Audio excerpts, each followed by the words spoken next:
History That Doesn't Suck is sponsored by Vistaprint. You may have heard me talk about our touring live show. Well, that's because it's an important extension of this podcast, and I'm very proud of it and how it allows us to connect with listeners in person on the road. Every detail of these events is important, from what you see on stage to what you encounter at the venue, right down to the custom tablecloth we printed with Vistaprint. Seeing our HTDS logo on the lobby table tells you you're not only in the right place, but that you're with a community of fans who love stories from history. Vistaprint makes preparing for an event easy from start to finish. From printed table covers, signs, postcards, and swag, Vistaprint has everything you need to look polished and professional at your next event. Vistaprint makes it simple to take that first idea and expand it.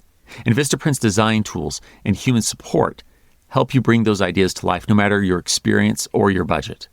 There's a reason over 1 million people trust Vistaprint for their small business print needs. Vistaprint. Print your possible. Right now, new customers get 20% off with code NEW20. NEW20 at Vistaprint.com. History That Doesn't Suck is supported by Indeed. Hiring is one of those things that sounds simple until you're actually doing it. You're not just looking for someone to fill a role. You're looking for the right person with the right experience who can actually move your business forward. If I had to hire for HTDS tomorrow, I wouldn't want to mess around with candidates who look decent on paper but don't really get what we do. I'd want someone who's already written narrative stories and understands our rigorous research standards. If you're hiring, Indeed is all you need. Indeed Sponsored Jobs helps you target your job post based on things like specific skills, certifications, or location, so you're reaching people who can truly drive results. Join the 3.3 million employers worldwide that use Indeed to connect with quality talent. Spend less time searching and more time actually interviewing candidates who check all your boxes. Less stress, less time, more results now with Indeed Sponsored Jobs. And HTDS listeners will get a $75 sponsored job credit to help get your job the premium status it deserves at Indeed.com/podcast.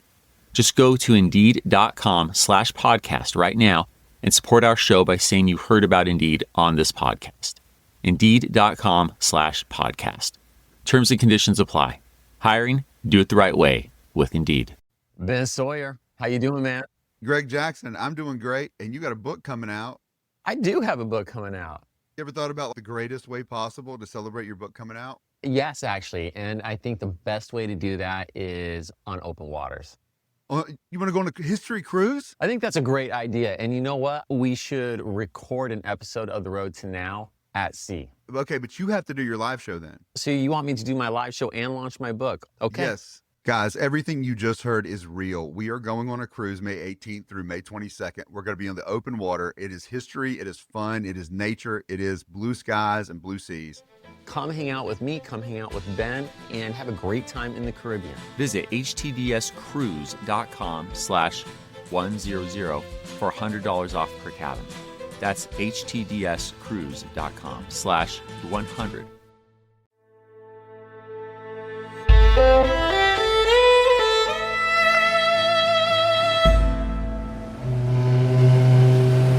It's an early Wednesday morning, July 3rd, 1940, and Captain Cedric Holland has a stern, tense face as his vessel, the Royal Navy destroyer HMS Foxhound, cuts through the Mediterranean Sea, making its way to Mers-el-Kébir, Algeria.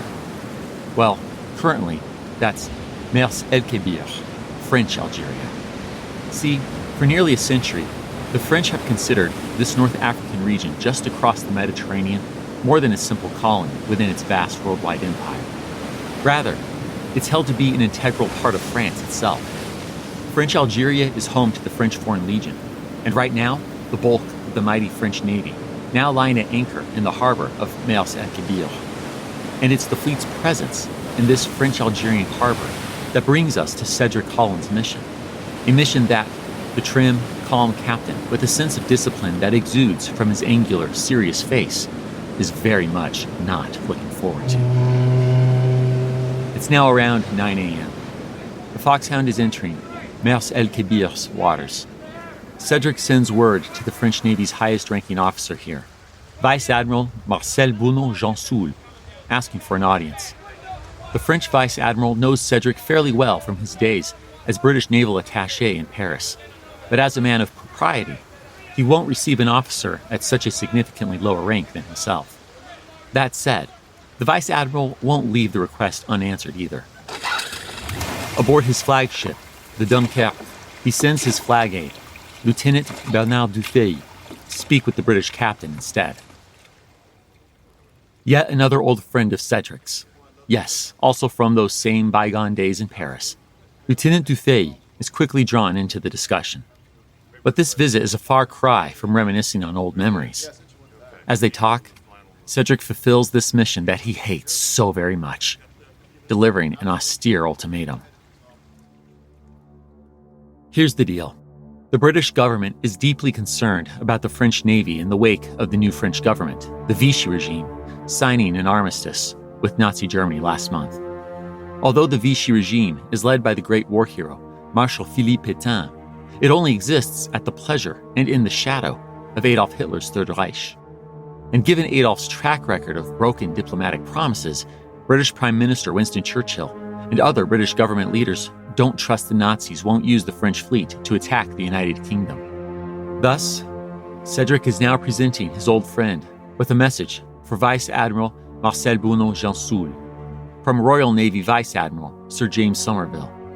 It's written as kindly as possible, but that doesn't change the fact that it's a brutally hard message. The French fleet must join the Allies, sit out the war, or be destroyed. It reads, in part, to Admiral Jansoul, it is impossible for us, your comrades up to now, to allow your fine ships to fall into the power of the German or Italian enemy. We are determined to fight on until the end. And if we win, as we think we shall never forget that France was our ally, that our interests are the same as hers, and that our common enemy is Germany. Should we conquer, we solemnly declare that we shall restore the greatness and territory of France. For this purpose, we must make sure that the best ships of the French Navy are not used against us by the common foe. In these circumstances, His Majesty's government have instructed me to demand that the French fleet now at Mers-el-Kébir and Oran shall act in accordance with one of the following alternatives. The message then offers 4 alternatives. 1. Join the fight against the Germans and Italians. 2. Sail for British ports to sit out the war. 3. Sail for the West Indies to sit out the war. Or 4. Sink his own fleet. And if the Frenchman doesn't choose one of these options immediately, then, the British Vice Admiral clarifies, I have the orders from His Majesty's government to use whatever force may be necessary to prevent your ships from falling into German or Italian hands. Translation: the Royal Navy will attack and destroy his fleet. Today. Good God. With the gravity of the situation sinking in, Vice Admiral Marcel Bounon-Jansoul tries to contact Vichy France's Admiral of the Fleet, François d'Alain. No dice, but he gets François's subordinate, who, understanding only that the British are demanding surrender, conveys that French ships in the Mediterranean will rally to his support. Meanwhile, propriety is out the window. For the next few hours, he and Captain Cedric Holland have a long talk aboard the Dunkirk. But all the Vice Admiral's assurances that his fleet was effectively being demilitarized already and would never fall into German hands are for naught. The sun is setting. It's too late. Originally sailing from Gibraltar, a strike force from Vice Admiral Sir James Somerville's 27-vessel Force H begins its attack on French vessels in Mers-el-Kébir's harbor around 6 p.m. His flagship, battlecruiser HMS Hood, along with the battleships HMS Resolution and HMS Valiant, unleash their deadly guns. The destruction of French ships and life is nothing short of catastrophic. A magazine on the French battleship Bretagne explodes. She capsizes within minutes, taking 977 Frenchmen to their watery graves. Vice Admiral Marcel Bounon-Jansoul's great flagship, the battleship Dunkirk, suffers 4 hard hits and is disabled. She runs aground. Another battleship, the Provence, and the destroyer Guettar are also heavily damaged and soon beached near the coast. All of this in a mere 10 minutes. When the British guns fall silent, the French battleship Strasbourg and 5 destroyers swiftly set sail to escape the harbor. Other French warships joined them. But as much as Sir James Somerville might want to let them go, he can't allow that. With a lump in his throat, he orders aircraft from the carrier HMS Ark Royal to pursue the fleeing French warships.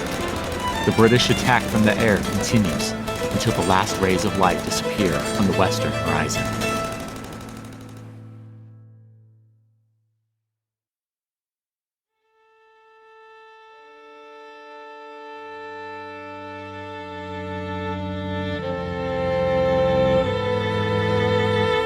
Welcome to History That Doesn't Suck. I'm your professor, Greg Jackson, and I'd like to tell you a story.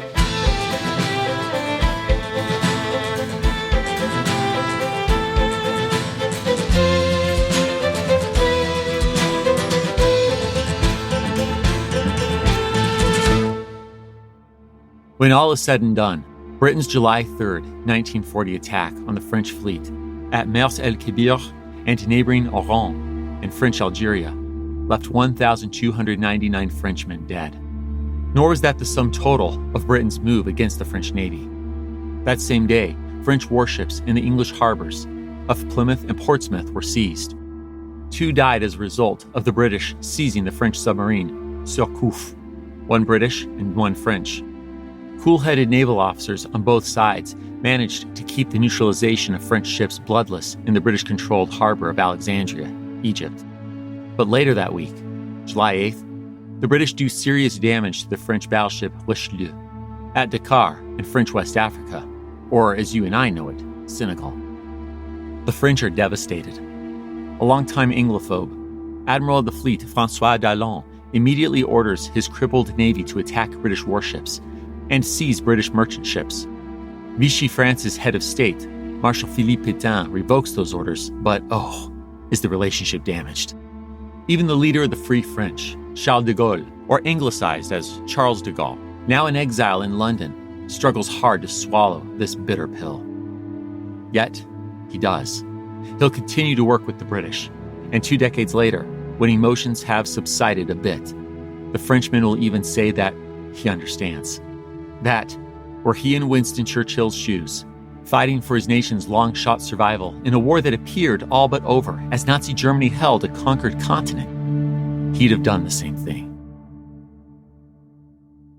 I realize I nodded to this British attack back in episode 189, but it bore an in-depth telling today. The reason is that today's tale requires understanding the complications of France's position as a defeated British ally turned Nazi collaborating regime that nonetheless still has a massive colonial empire, an empire that includes the very place where the Americans are going to take their first major swing at the Nazi Empire, North Africa. To capture all the intricacies at play here, we'll begin with a basic primer in France's colonization of North Africa, which includes, moving from west to east, Morocco, Algeria, and Tunisia. We'll also note Italian colonization in Libya and British control in Egypt.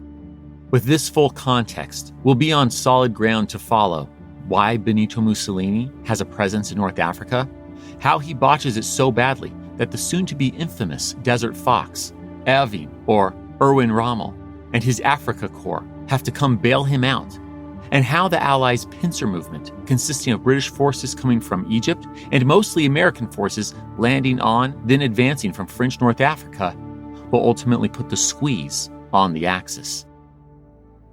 All that said, ready to see our boy Dwight D. Eisenhower lead the amphibious landing, codenamed Operation Torch, in Vichy-administered French North Africa, then team up with his fellow tank lover, George Patton, to battle their way east across these dune-strewn and arid lands as Bernard Montgomery leads his British and Commonwealth forces west in a combined attack on the Axis? Excellent. Then let us begin with France's first colonial step in North Africa, taken in the region more than a century before World War II. Rewind. In the summer of 1830, France's deeply unpopular King Charles X makes an odd play to stave off revolution. He sends his military across the Mediterranean to conquer the nominally Ottoman-controlled North African city of Algiers. The king and his prime minister, Jules de Polignac, think this will help the regime's popularity.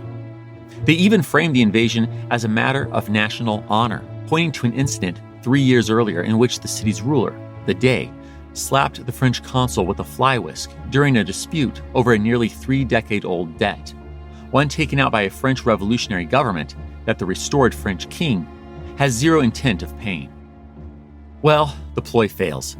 The French people want representation, not conquest.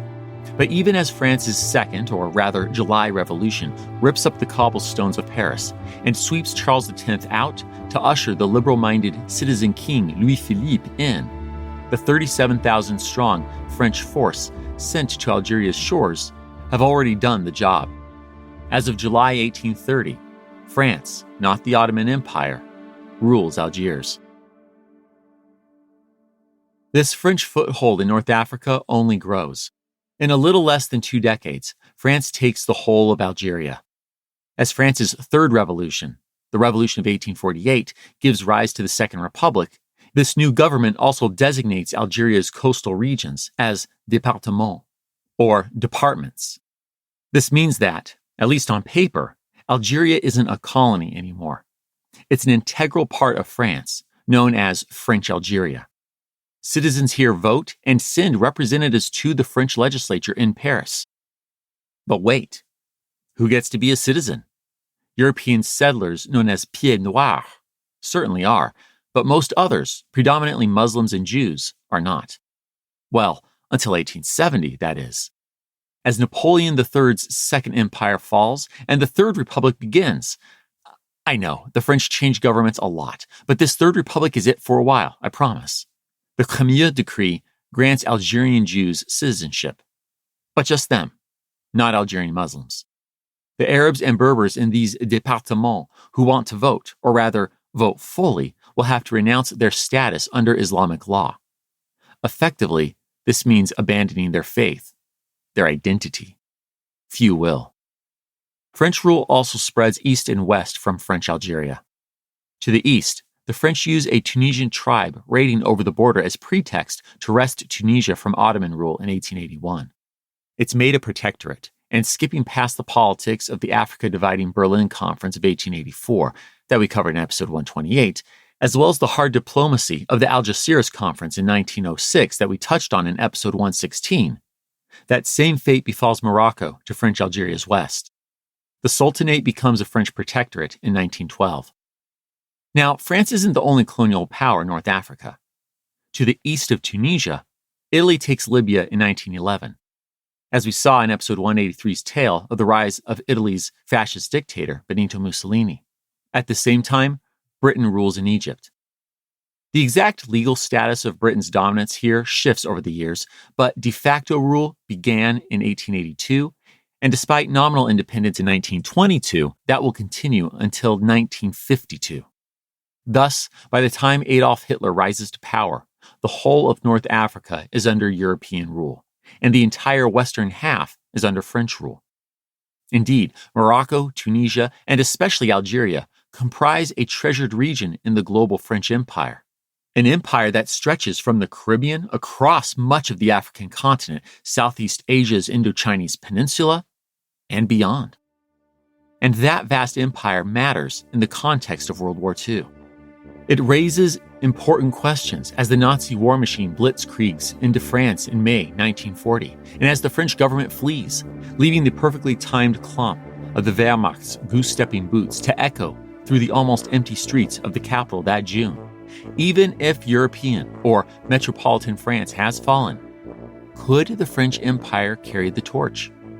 Could the French government, its virtually untouched and fourth largest in the world navy, and what remains of its army, all evacuate to French Algeria, set up a new capital, and, with the help of colonial subjects, like the 500,000 who fought for La République during the First World War, continue the fight? Britain wishes France would, but this would require a level of global vision and risk tolerance far beyond current French leadership. Instead, the Third Republic collapses, and a new government, led by great war hero Marshal Pétain, signs an armistice. If you remember episode 188's opening, you know what that armistice entails. But broadly, I'll remind you that it allows the Nazis to occupy northern and Atlantic coastal France, it makes POWs of the whole French army in Europe, and it permits Philippe Pétain to set up a government in the ski town of Vichy to administer metropolitan France's unoccupied zone libre, or free zone, as well as administer the global French Empire. And I say administer quite intentionally. Per the armistice, Vichy survives only at Germany's sufferance. That's why embattled, lonely Britain takes such extreme action to neutralize the French Navy, despite the armistice saying that it's out of the war. And this is why Adolf Hitler can focus his attention elsewhere. Indeed, Vichy's collaboration means Adolf doesn't have to worry about France fighting on from the colonies, be that nearby North Africa or elsewhere. And setting Charles de Gaulle and the Free French aside, the armistice is pretty successful. But the Fuhrer does have one worry down in North Africa, his errant ally, Italian dictator Benito Mussolini. As we learned in episode 183, Benito's ideology, fascism, is an extreme nationalism that, among other things, glories in empire. It's with this line of thinking that Benito, or Il Duce, aspires to make his modern fascist Italy into a new Roman Empire. And in his fascist mind, that means his Roman Empire needs to conquer the same Mediterranean territory that the historical Roman Empire of antiquity held. That includes coasts of the Middle East and North Africa. But perhaps miffed that Adolf kept him in the dark as Germany gobbled up bits, pieces, then finally large swaths of continental Europe, Il Duce doesn't give the Fuhrer much of a heads up before sending his armies forth. And that's a problem for Adolf, because it soon becomes apparent that his fascist ally is more an ideas guy who isn't actually very good at this whole empire building thing. In October 1940, Benito informs Adolf of the impending invasion. Fuhrer, we are on the march. Victorious Italian troops cross the Greco-Albanian frontier at dawn today. But the attack goes badly. Downright awful. German control of the Balkans and the crucial oil fields of Axis-allied Romania are at stake. Basically, the Italian army falls so flat on its face that Adolf has no choice but to absorb the distraction of sending the Wehrmacht and Luftwaffe to bail out Il Duce. Germany takes Greece by May of 1941, but only after diverting forces that Adolf would have preferred to use elsewhere. And this isn't even Benito's only screw-up. Around the same time as the Greek disaster, in September 1940, Italian forces march east from their North African colony of Libya and into British-controlled Egypt. Side note, of course, they march east. To the west is French North Africa, and like Germany, Italy has an armistice with France as well. The Italian attack against Egypt threatens to open a path to rich oil fields in the Middle East, and of course, seafaring Britain's great treasure, the Suez Canal. But as in Greece, Italian forces prove less than capable here. In fact, the Italians are losing ground.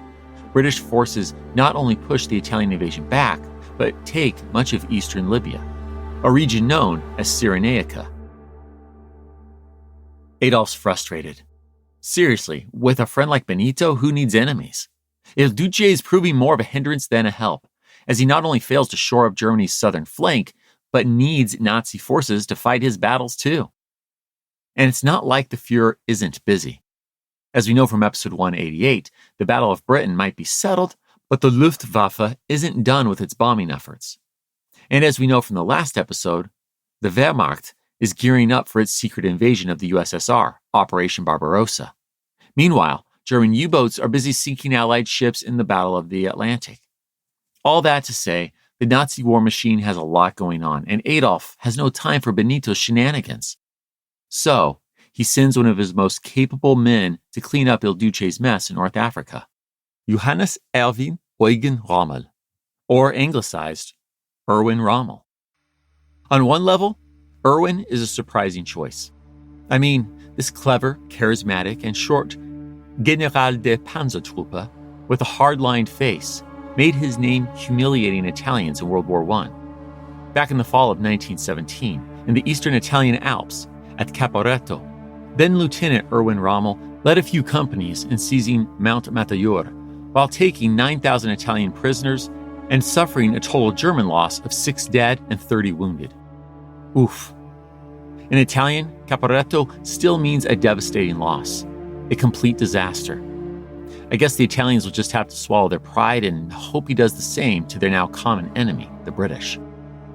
In February 1941, the first elements of Erwin Rommel's newly created Africa Corps, whose ranks will soon swell to 30,000 men, stream into Libya to reinforce the reeling Italians. This combined force quickly pushes back the British soldiers, aka the Tommies, and lays siege to Tobruk, a British-captured deep-water port near Libya's eastern border with Egypt. The determined Rats of Tobruk, a garrison made up of mostly Australians, hold their position for 231 days until the 8th Army comes to relieve them. Then, it's back and forth once more. The Brits push as far west as El Agheila, then are forced back to Tobruk again. And then it's into Egypt once more, where the British and Commonwealth forces hold back Erwin Rommel, or rather, the Desert Fox, as he's now known, at the First Battle of El Alamein in July 1942. If it feels like you're watching a tennis match, you're not alone. The campaign in North Africa is colloquially known as the Ding Dong War. This is due, in no small part, to the difficulty of maintaining supply lines in the harsh and desolate climes of the desert, which makes being pushed back even a little necessitate falling back a whole lot more. As the Brits and the Germans chase each other back and forth across Italian Libya and British-held Egypt, both sides litter North Africa's coast and Sahara Desert with miles of barbed wire tumbleweeds, minefields, burned-out vehicles, and endless papers. Then, in August 1942, shrewd, sharp-faced Bernard Monty Montgomery takes command of the British 8th Army. Monty is the victor of the September battle at Alam el-Halfa in Egypt, and a very slow and steady wins the race type of commander. And he does seem to be onto something. After all, Monty is beating back the Desert Fox's advances. Indeed, his British 7th Armoured Division, aka the Desert Rats, are well dug in and ready for the next fight, as the Second Battle of El Alamein begins. It's about 4 o'clock in the evening, October 28, 1942. We're in El Alamein, on the northern Mediterranean coastline of Egypt, where the 29-year-old Londoner, Reginald Lewis Crimp, is lying in a sandy desert slit trench. A part of the British 7th Armoured Division's 2nd Battalion Rifle Brigade, Reginald's company is situated on what he describes as a sort of long, straggling island of soft sand a few feet higher than the flat, firmer desert which stretches off to a distant horizon on every side. With their wounded in the safer, deeper trenches that the battalion has appropriated from Germans who once held this position, Reginald lies in the sand, dug as best as he can into this slit trench that offers him little protection from German artillery or the elements. As the sun beats down, he sweats into his army-regulated helmet and prays that the Germans don't notice or hit him. From his position, face down in the sand, lying doggo, as he puts it, Reginald sees smoldering, abandoned, medium panzer tanks on 3 sides of his quote-unquote island. But he's got little time to observe this. Other tanks are quickly approaching. The Brits' 57mm anti-tank cannons, aka 6-pounders, that so bravely repelled the German panzer's advance this morning, are slowing down. Clearly, they're running low on ammunition. Then finally, they fall silent altogether. As they do, the panzers lurch forward. They're soon only 200 yards out, then 100 yards. Nevertheless, the company holds its position. But then, the Brits' heavy artillery, the 25-pounders, open fire. Reginald breathes a sigh of relief as these massive shells scream and pounce, forcing the German armor to withdraw. All except for one panzer, that is. This lone, daring tank steadily advances, spraying machine gun fire to clear its path. Reaching a mere 50 yards distance from Reginald, the panzer pauses. It should be a sitting duck, but the Brits' anti-tank guns are completely out of ammo. This bold German tank crew's gamble has paid off, and apparently it's paying off at Reginald's expense. Again creeping forward, This German monster spits machine gun fire as it comes right up to the British perimeter. The men there lie low, their rifles about as useless as spears. But that doesn't stop them from taking aim. The Panzer halts once more. As it does, the Germans inside swing the guns around. An enormous blast explodes from its cannon, painfully jolting Reginald's tin hat. But thankfully, that's the only thing Reginald feels. It seems the Panzer has somehow missed. Another round flies, likewise failing to find its mark. Processing this, the London-born soldier questions, maybe he can't sink his barrel onto a low enough plane. Nonetheless, Reginald shifts nervously in the sand, anxiously wondering if this next one will end his life. Suddenly, one of the British anti-tank operators, or an AT chap as they're known, crawls out of a trench and sprints through the flying bullets and sand toward one of the north-facing 6-pounder British guns. Reginald is aghast. Surely, this is a suicide mission. But the brave AT soldier continues on, removing the shell already in the breech of the wrong-facing gun, after which, as Reginald tells us, he calmly puts the shell in his own gun, takes steady aim, and fires. Immediately, there's an explosion from the Panzer. Whether the jerry gunner had fired again or the 6-pounder found its mark, we can't tell. But the machine gun cuts out and the tank stays still. A strand of smoke issues from the turret, and minutes later it starts to blaze. Thanks to this daring AT chap, Reginald's entire brigade is saved.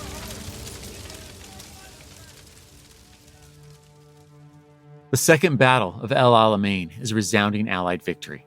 Well, British victory, though their ranks include 5 Americans.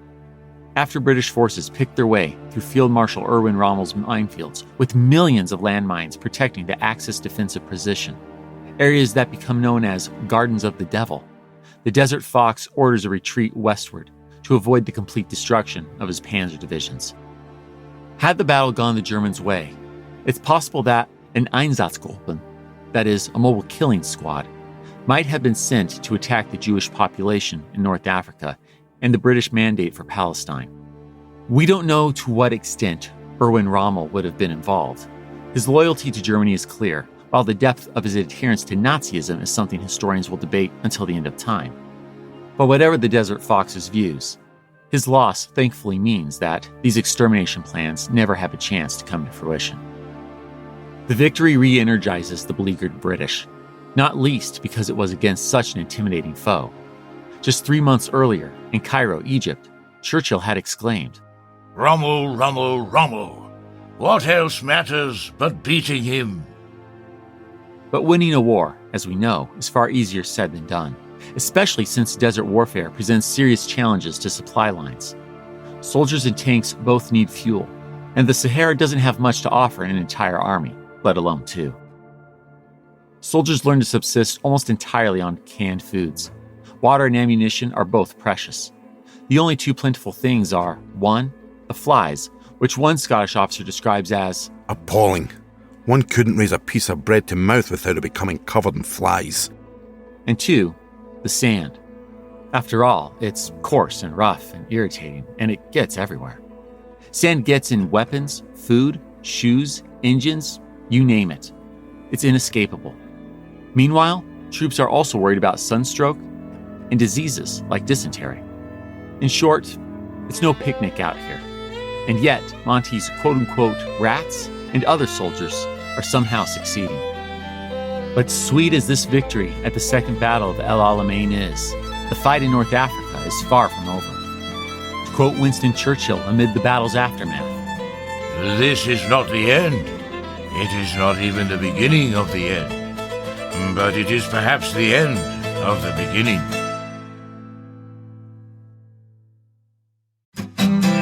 History That Doesn't Suck is sponsored by Squarespace. Squarespace is the all-in-one website platform designed to help you stand out and succeed online. Whether you're just starting out or scaling your business, Squarespace gives you everything you need to showcase what you do, grow your brand, and get paid, all in one place. HTDS.com is hosted on Squarespace, and you can see how great it looks. What I really appreciate is how easy it is to update as we offer more content beyond the podcast, and serve as a destination where people who are passionate about history can learn more. And the Squarespace design tools make a huge difference. With Blueprint AI or their award-winning templates, you can build a beautiful, professional site that actually reflects your brand. No design experience required.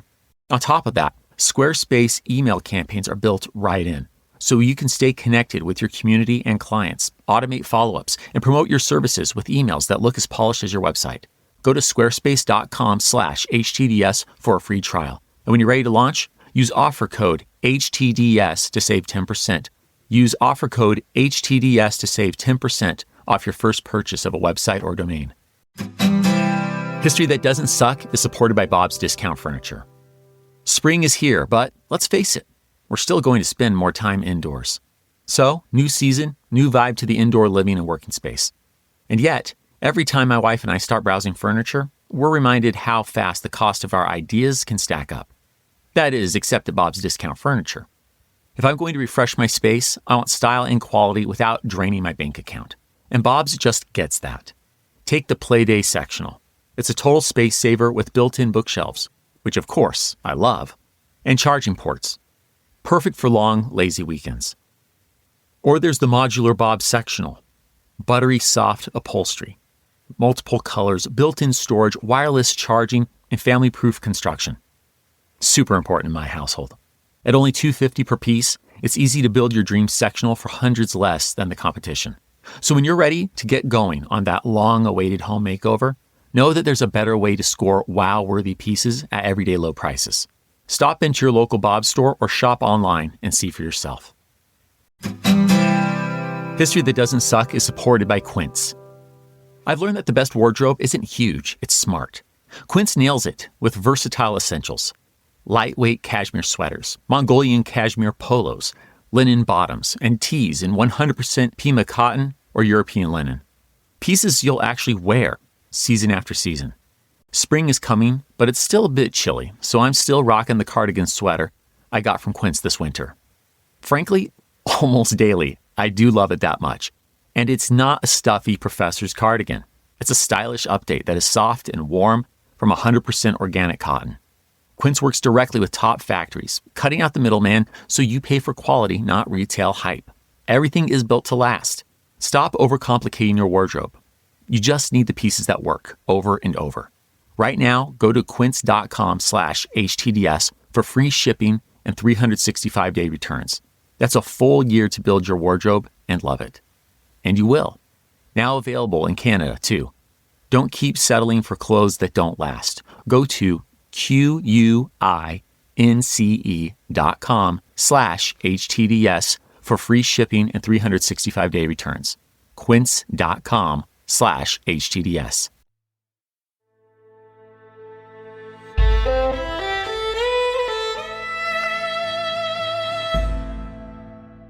As we heard about in the previous episode, the big three, that is, British Prime Minister Winston Churchill, U.S. President Franklin Roosevelt, and Soviet General Secretary and Dictator Joseph Stalin, have spent much of 1942 talking about opening a second front against the Nazis, and by late summer, they've decided to make that front a combined Anglo-American attack in North Africa.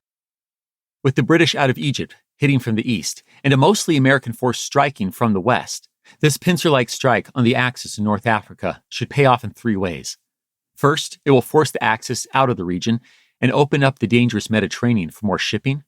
Second, Allied control of North Africa should pave the way for boots on the ground in continental Europe, likely via Italy. And third, this action in the West ought to hamper Nazi efforts against the Soviets in the East. Leading the invasion force that will strike the Desert Fox and his Africa Corps from the West is a good friend of ours from the last episode, the U.S. Commanding General of the European Theater, now named Commander-in-Chief of the Allied Forces in North Africa, Dwight D. Eisenhower. Under his command are 107,000 mostly American troops, making this invasion the first major American engagement in the Western theater of World War II. And their first step is an amphibious landing, codenamed Operation Torch. His forces will make landfall at 3 points, one along the Atlantic coast at Casablanca in the French Protectorate of Morocco, and two others from within the Mediterranean at Oran and Algiers in French Algeria. Yes, they're landing in French North Africa. And what of the French? Though not occupied by the Germans, French North Africa is, as we know, in the hands of the Nazi collaborationist Vichy French government. So, how will their 125,000 troops in North Africa respond? Will these Frenchmen, allies of the British and Americans in the last World War, and engaged in the fight against Nazism until their government capitulated 2 years ago, fight back? Will they toe the Vichy line? Or will they welcome the Allies as their brothers in arms, finally liberating them so they can fight to regain their homeland, like Charles de Gaulle's Free French? Hard to say, but given the painful memories of the Royal Navy's most recent and deadly visit with the French Navy, and the value in showing that the Americans are truly committed to the war at this point, perhaps it's best that the Yanks, not the Brits, be the first ones to knock on France's North African door. Yeah, good call. Meanwhile, a pamphlet distributed to the American troops about to participate in Operation Torch reflects Allied hopes of a warm reception. To quote it in part, "It is the wish of the President that the first blow in this assault should be primarily American. We have come from afar to hit the common enemy, and we are determined to do our fullest share to liberate the victims of oppression. You will be landing on the shores of a country whose people are our traditional friends. We are not after the conquest of territory, but are out to destroy our enemy. Millions of Frenchmen are going to see the point, no matter what their Nazi-fied government tries to tell them." Close quote. With these optimistic words ringing in their ears, the American troops board their 350 warships and 500 transports, then sail for North Africa.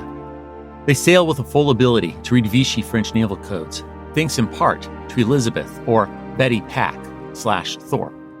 Now a spy for British intelligence, codenamed Cynthia, the stunning and charming woman seduced the French press attaché at the Washington, D.C. embassy at some point earlier in this same year, and convinced him to help her steal his government's code books so they could be copied. And so, cutting through the Atlantic, fully capable of understanding the French Navy's messages, the Americans begin their Operation Torch landing on the French North African coast in the early morning hours of November 8th, 1942. But how will the Yanks actually be received? Well, let's join the Western Task Force at Casablanca and find out. It's around 2:30 in the morning, November 9th, 1942. Second Lieutenant Edward W. Wellman of the 204th Military Police Company is aboard the second of 4 landing craft bound for Beach Yellow, or Fidala, just to the north of Casablanca on the coast of French Morocco.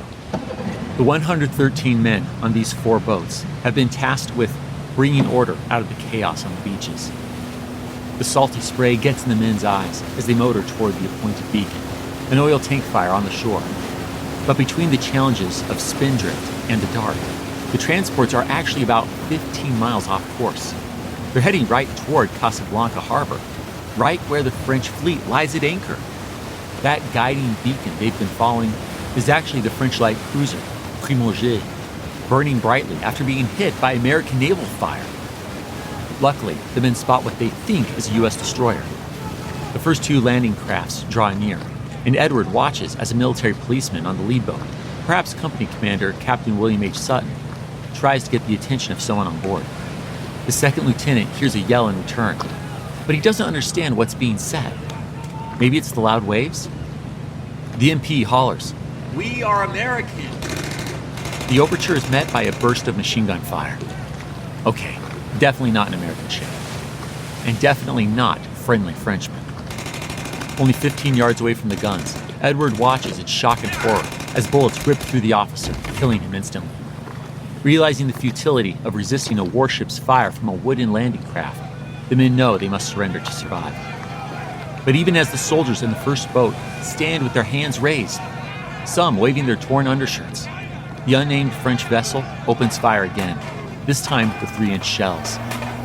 The second lieutenant looks around and sees, as he'll later recall, that the air was full of metal. Suddenly, the coxswain, who has been desperately, madly zigzagging the boat away from the attacking French warship, has his leg blown off. Another officer rises to take the wheel, but he too takes a bullet to the leg. The wooden boat is slowly becoming little more than shrapnel as a massive splinter flies into Edward's foot, reportedly taking the front of his boot, and 2 toes. Still, he scrambles to the wheel, just as a shell hits the motor, coating the barely still floating boat and burning gasoline. There's nothing more to do. Edward orders his men into the water. Edward Wellman and the survivors of this fraught action amid the Operation Torch amphibious landing are quickly fished out of the water and taken prisoner. Meanwhile, the few who manage to swim through the oily waters to shore are pounced on by Moroccan police, until unnamed French civilians chase the officers away, then use their own coats to wrap the dripping, freezing Americans. Right there, you can see the conflict of Vichy and real French sympathies playing out on the beach. It's not clear what happens to this group of G.I.s, but at least they're not among the upwards of 30 men killed in the harbor today. And speaking of Vichy, the leader of this collaborationist regime, the great war hero, Marshal Patton, stands by the French Navy's response. He makes no apologies in a telegram to President Franklin Roosevelt. France and her honor are at stake.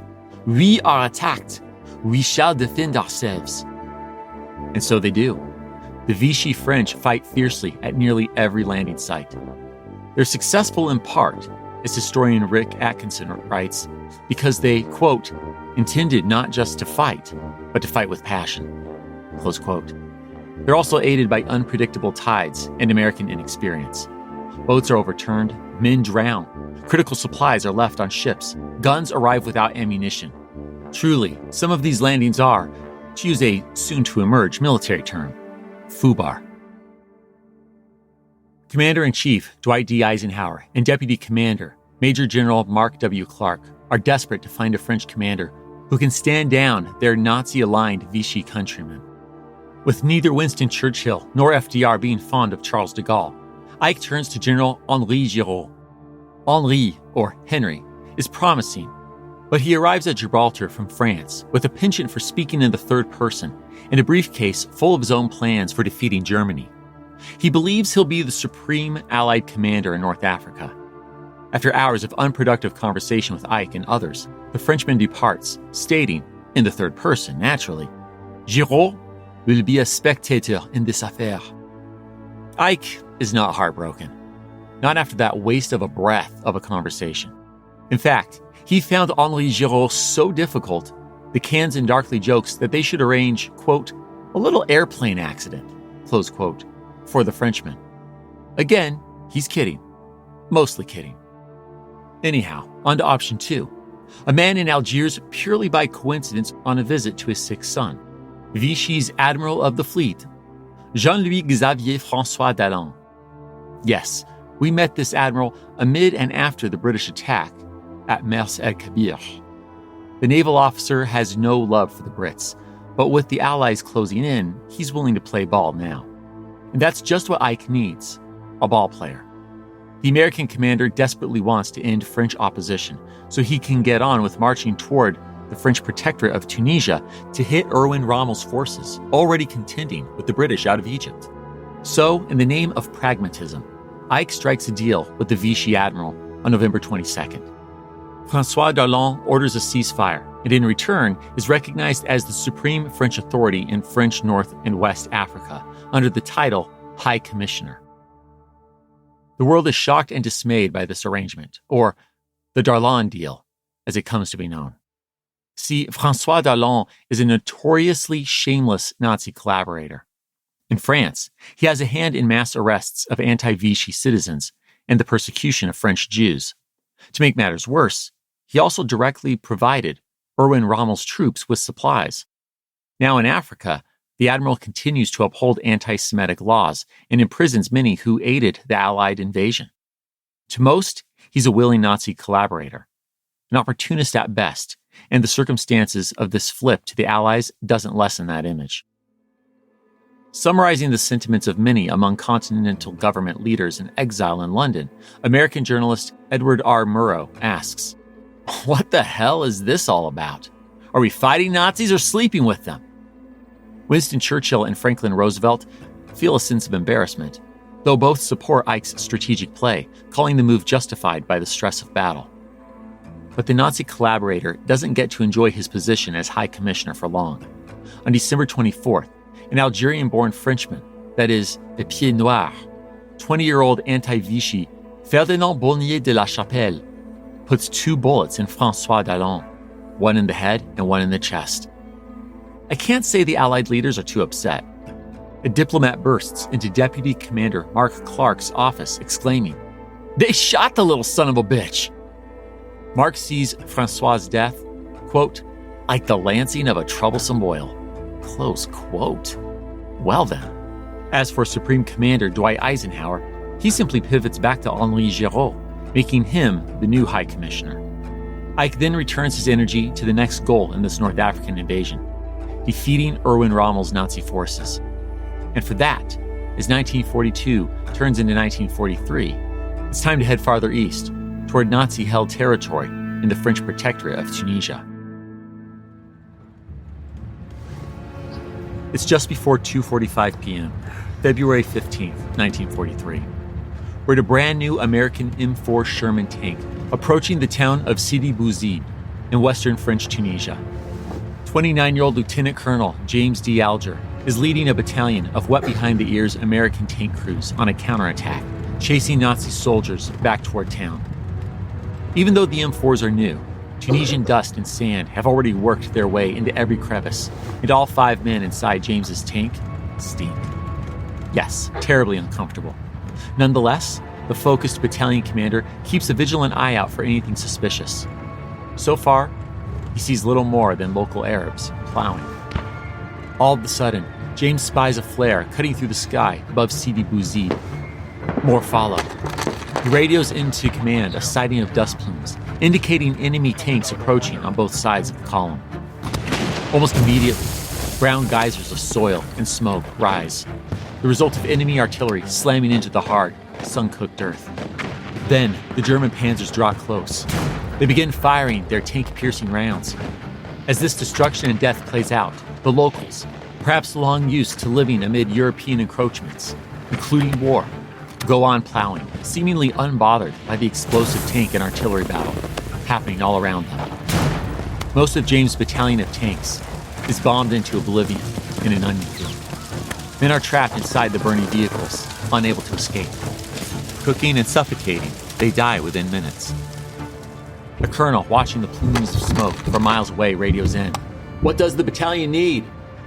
James replies, "Still pretty busy. Situation is hard." A moment later, his own tank is hit. Along with 2 other surviving crewmen, James scrambles out of the hatch and runs for his life across the desert.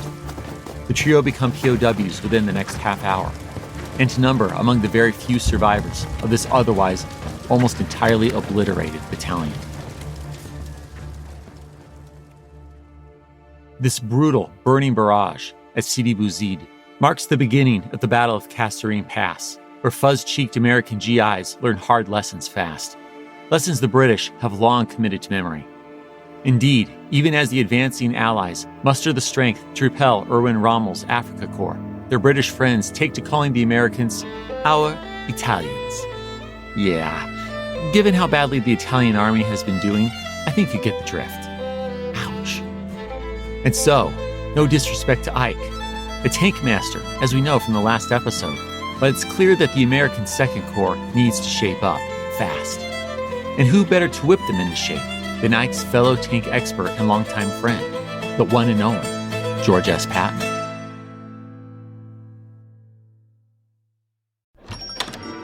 Hey, Sal. Hank, what's going on? We haven't worked a case in years. I just bought my car at Carvana, and it was so easy. Too easy. Think something's up? You tell me. They got thousands of options. Found a great car at a great price. And it got delivered the next day. It sounds like Carvana just makes it easy to buy your car, Hank. Yeah, you're right. Case closed. Buy your car today on Carvana. Delivery fees may apply. You open the fridge, there's nothing there. So what's it gonna be? Greasy pizza? Sad drive-through burgers? Dish by Blue Apron is for nights like that. These are the pre-made meals of your dreams. At least 20 grams of protein, no artificial flavors or colors, no chopping, no cleanup, no guilt. keep the flavor. Ditch the subscription. Get 20% off your first 2 orders with code APRON20. Terms and conditions apply. Visit blueapron.com/terms for more. Guys, it's no use putting it off. The best time for an underwear refresh is now. Tommy John underwear is designed for a perfect fit that stays put all day. There's zero chafe thanks to 4 times more stretch than competing brands. And their innovative horizontal quick-draw fly is a game changer. With over 30 million pairs sold, there are thousands of men out there more comfortable than you. Don't settle for less. Go to TommyJohn.com today for 25% off your first order with code COMFORT. That's TommyJohn.com, code COMFORT. Tommy John. Comfort perfected.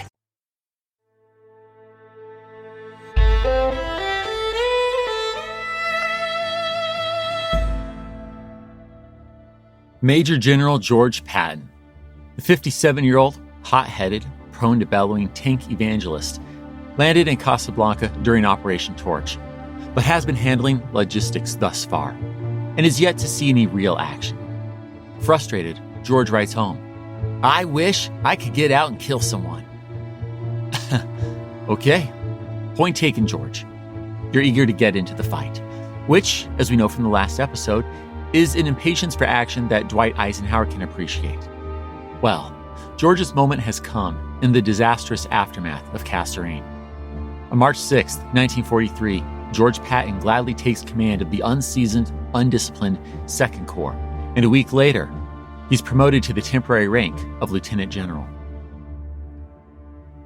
But before we go rumbling forward, let's zoom out to get the bigger picture. In mid-March 1943, Axis powers are desperately trying to hold their defensive positions in North Africa, including southeastern Tunisia's Mers line, which runs 30 miles inland from the coast. Basically, Field Marshal Erwin Rommel's getting pushed into a tighter and tighter area around Tunisia's northern and coastal capital of Tunis, as the 2 separate Allied armies squeeze the Desert Fox's forces in a pincer-like movement. On the eastern side, British General Bernard Monty Montgomery led his 8th Army into Tunisia from Libya last month, intent upon forcing the Nazi Africa Corps to make its last stand in Tunis. Meanwhile, Dwight Eisenhower and his American divisions, along with British Lieutenant General Kenneth Anderson's 1st Army, are still pushing west from French Algeria, past the mountain passes like Kasserine, and onto the Tunisian plains. As the combined Italian-German army retreats, they give up airfields, extending Allied air reach. Even better for the Anglo-American troops is the fact that surprise attacks are no more. Ultra-intelligence has broken the Nazi Enigma cryptography. Amid these developments and disruptions to Axis supply lines, Supreme Commander Dwight Eisenhower and his fellow Allied officers hope that their grinding advance will soon force Erwin to surrender. But then, Erwin's suddenly out of the picture. Yes, Nazi Germany's famed Desert Fox leaves the fight. On March 9th, illness forces the Field Marshal to head back to Germany. German General Hans-Jürgen von Arnim and Italian General Giovanni Messi have to carry on without him. Back on the American side, George Patton is hard at work.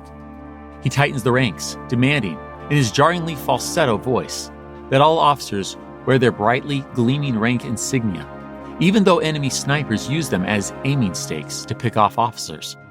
Crazy, but to his credit, he'll be at the battle lines alongside his men, doing the same, making himself a walking target as well. One first lieutenant, John Patterson, will later say of Old Blood and Guts that he's the kind of son of a bitch who'd get you killed, but he'd be there chewing on your rump when it happened. Yes, George Patton's nickname is Old Blood and Guts, though with risky plays like that insignia bit, the men soon play on it, calling him Our Blood, His Guts. It's clever, but don't mistake that for disrespect. On the contrary, soldiers hold George Patton in high regard. As Sergeant Hubert Garbage Edwards puts it, I didn't like him a bit, but I had to respect him because he was a known fighter. Yes, Garbage is Hubert's nickname. He picked it up for being one of the few Americans not disgusted by the English cuisine served on their ships en route to North Africa last year. But as great of an accomplishment as conquering English fare is, Garbage has much bigger worries as the Allies tighten the noose on their cornered Nazi foe. It's just before 3 p.m., March 23, 1943. We're crouching in the muddy Tunisian desert of El Guettar with Sergeant Hubert Garbage Edwards, and fellow batterymen, all a part of the 2nd Battalion of the 17th Field Artillery and the 2nd Armoured Division, aka the Hell on Wheels Division. German fighters zoom above, their machine guns spitting, providing cover for a dozen U-87 Stuka dive bombers and advancing 50-ton panzers, happy to crush American soldiers in shallow slit trenches if the opportunity arises. Those bullet-spitting fighters are precisely why Garbage and his fellow battery operators are so low to the ground. And as one Messerschmitt Bf-109 comes low with strafing fire, Garbage is hitting his limit. It's time to get bold. He shouts to his fellow batteryman, Michael Neiman, "Come on, Mike. Where are you going?" "To my Jeep. When that guy comes back, I'm going to take care of him." The sergeant sprints to the 50 caliber machine gun mounted on a nearby Jeep. Mike is hot on his heels, ready to help with belts of ammunition. Garbage swings the gun around toward the sound of the approaching Messerschmitt as the fighter comes in for another round of strafing fire. Garbage bellows, "He's on his way again." Mike answers, "Give him hell! Give him hell!" And that he does. Garbage fires armor-piercing rounds directly into the plane's engine. The Nazi aircraft bursts into flames, and Garbage watches as it crashes, blazing into the ground. The Battle of El Guettar is fought less than a month after George Patton takes command of the 2nd Corps, and it's a jaunty feather in his cap. By the battle's end in April, it's a morale-boosting American victory, one that brings a swift end to those British-made comparisons between Americans and Italians. The final 2 months of the Tunisia campaign are marked by a series of tank battles and scrappy fights for individual hills, fights that continue to squeeze the Germans into a smaller and smaller space. The writing is on the wall, so much so that George hands command of the 2nd Corps to General Omar Bradley, which the tank genius needs to do so he can focus on preparations for the now certain invasion of Sicily. And on May 7th, 1943, Omar leads the 2nd Corps in capturing the bombed-out port city of Bizerte, Tunisia. At the same time, British forces are entering Tunis. That means the pincer has now closed. The Nazis realize that there's nothing to be done now, except hope that the terms of surrender are generous. It's May 12th, 1943. We're riding into the Africa Corps encampment at Sainte-Marie-du-Zit, Tunisia, with 2 British generals, 5th Corps Commander Charles Alfrey and 4th Indian Division Commander Francis Tucker. They're here, of course, to receive this Nazi army's surrender. Francis and Charles exit their vehicle. Feeling the weight of hundreds of Axis eyes following them, the 2 Brits walk through the ravine-hidden camp and are soon face-to-face with their counterparts, Nazi generals Hans-Jürgen von Arnim and Hans Kramer. The 2 parties stand in jarring contrast. The Brits are dressed in dusty boots and worn-out trousers. Francis is in a simple pullover, exactly the sort of look you'd expect from men engaged in hard desert fighting. But opposite of them, the 2 Germans are dressed to the nines. Both are in long-waisted tunics and polished riding boots. And the contrast only grows as they start to talk. With a touch of dry British humor and mockery, Francis Tucker introduces himself with a German flair as General von Tucker. Okay, Tucker played this game. Hans-Jürgen von Arnim answers, but not in English despite speaking the language quite well. Instead, he uses French, explaining through an interpreter that I cannot alter Hitler's orders by surrendering all remaining forces in North Africa. Well, if that's the Nazis' final reply, Charles Alfrey has a blunt retort. He tells the Nazi leaders that, if that's the situation, then we'll blow you off the map. He then gives the English-speaking but unwilling German general 15 minutes to prepare to leave as a prisoner, after surrendering all personal weapons as well, naturally. Well, that does change things a bit. Hans-Jürgen rages, throwing a small tantrum as he flings his automatic Walther P-38 handgun onto the table. Francis responds by calmly demanding the Nazis' pocket knife, too. The well-dressed German goes beet red as he throws it on the table. And with that, the surrender moves forward. Allied soldiers are over the moon.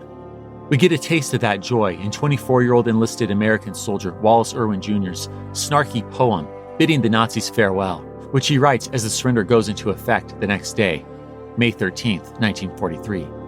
Jurgen J. von Arnim wore an iron-plated monocle, but he could not see behind him. Now, wasn't that ironical? He fought a rearguard action, and he did it very bitterly, with booby traps and teller mines and gallant sons of Italy. 3 days later, May 16th, General Hans-Jürgen von Arnim arrives in London. Church bells sound, welcoming the Nazi prisoner of war into the British capital. Allied victory in North Africa is sealed. This Axis surrender in North Africa is huge. I really can't overstate this. I mean, after the fall of France, Adolf Hitler had thought his supreme victory was but a matter of time. And that wasn't an unfair take. Many the world over, like Vichy French collaborators, thought the same. But now, for the first time ever, the Nazis have lost a major campaign and massive stretch of territory, to say nothing of the loss of men. A combined 230,000 Germans and Italians are taken as prisoners of war. Some troops and equipment escape this fate, such as Erwin Rommel, of course, who's already back in the fatherland. But on the whole, this is nothing less than an Allied triumph and an Axis catastrophe. And while it's the British commanders, not the Americans, who accept the official Nazi surrender, Uncle Sam's boys are justifiably proud. Between landing in French North Africa in November 1942 and this sweet victory in May 1943, they've really come into their own. Green as grass American G.I.s have transformed into seasoned veterans. They've learned to hate Germans with a passion. This is no longer someone else's war. It's theirs just as much. And now, armed with that experience, confidence, and sense of ownership, it's time to take this fight into Europe itself. And the plan for that is already set. See, while American, British, and Free French troops were busy fighting their German, Italian, and Vichy French foes in North Africa, Allied leaders were right behind them. And by Allied leaders, I mean two of the big three, U.S. President Franklin Roosevelt and British Prime Minister Winston Churchill. Soviet Secretary Joseph Stalin got an invite, but declined, citing the East Front offensive against Germany as needing his full attention. The dynamic duo came together in Casablanca, Morocco, for 10 days, from January 14th to the 24th, 1943. Franklin and Winston made two key decisions here. First, following their Atlantic Charter's previously stated post-war desire for disarmament and collective security, they adopted a joint policy of unconditional surrender. This means none of the Allies will try to seek a separate peace with Adolf Hitler's Germany. FDR was clear to note, though, that unconditional surrender means the destruction of the philosophies in those countries which are based on conquest and the subjugation of other people, and not the destruction of the people themselves. Second, since things in North Africa were slowly going into Allies' favor, remember, this was still months before victory, back in January 1943, it seemed like planning the next step after this campaign's likely success was in order. A continuation of the promises made to Joseph Stalin, you might say. In other words, the next step is breaching the fortress of Europe.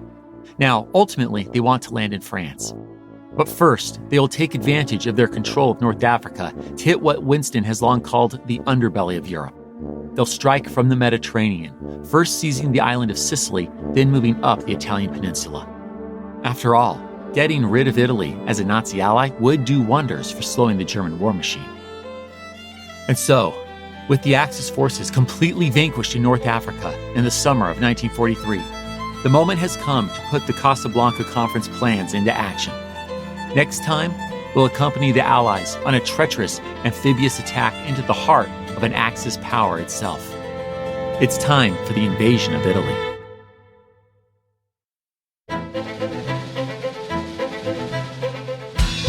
History That Doesn't Suck is created and hosted by me, Greg Jackson. Episode researched and written by Greg Jackson and Ella Henriksen. Production by Airship. Audio editing by Mohammed Shahzaid. Sound design by Molly Bach. Theme music composed by Greg Jackson. Arrangement and additional composition by Lindsey Graham of Airship. For a bibliography of all primary and secondary sources consulted in writing this episode, visit htdspodcast.com.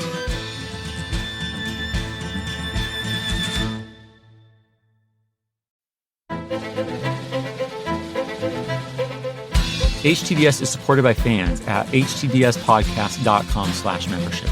My gratitude to you kind souls providing funding to help us keep going. Thank you. And a special thanks to our patrons whose monthly gift puts them at producer status. Adam Gorin, Ahmad Chapman, Andrew Neeson, Andrew Sherwin, Anna M. Hutta, Art Lane, Autumn Weimer, Bob Stinnett, Bonnie Brooks, Brian Gavigan, Brian Boyles, Brian Goodson, Bruce Hibbert, Charles Clendenin, Charlie Mages, Christopher Merchant, Christopher Pullman, Cindy Rosenthal, Colleen Martin, Colin Fairs Pennington, Connor Hogan, Craig Burhost, Dan G., Daniel O'Connor, Darren Chambers, David Niebush, David Rifkin, Durante Spencer, Donald Moore, Eli Edwards, Elizabeth Christiansen, Ellen Stewart, Ernie Lowmaster, Evan Thompson, G2303, Jeffrey Nelson, George J. Sherwood, Gareth Griffin, Gina Johnson, Henry Brunges, Holly Hamilton, Jake Gilbreth, James Bledsoe, James Blue, James Schlender, Jarrett Zangora, Jeff Dempsey, Jeffrey Moots, Jennifer Ruth, Jeremy Wells, Jessica Popick, Joe Dobus, John Boovy, John Frugal Dougal, John Huber,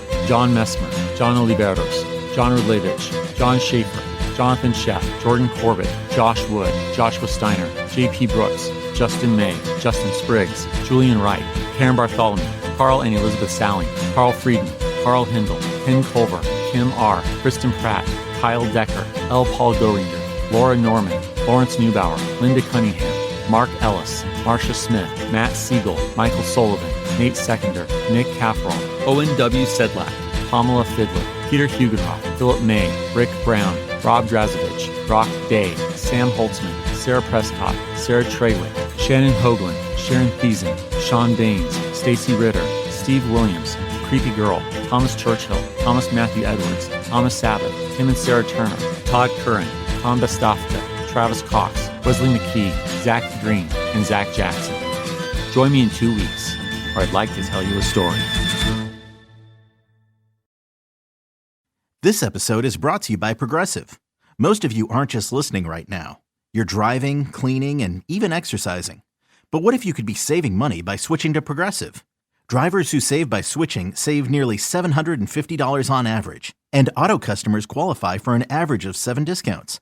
Multitask right now. Quote today at Progressive.com. Progressive Casualty Insurance Company and Affiliates. National average 12-month savings of $744 by new customers surveyed who saved with Progressive between June 2022 and May 2023. Potential savings will vary. Discounts not available in all states and situations.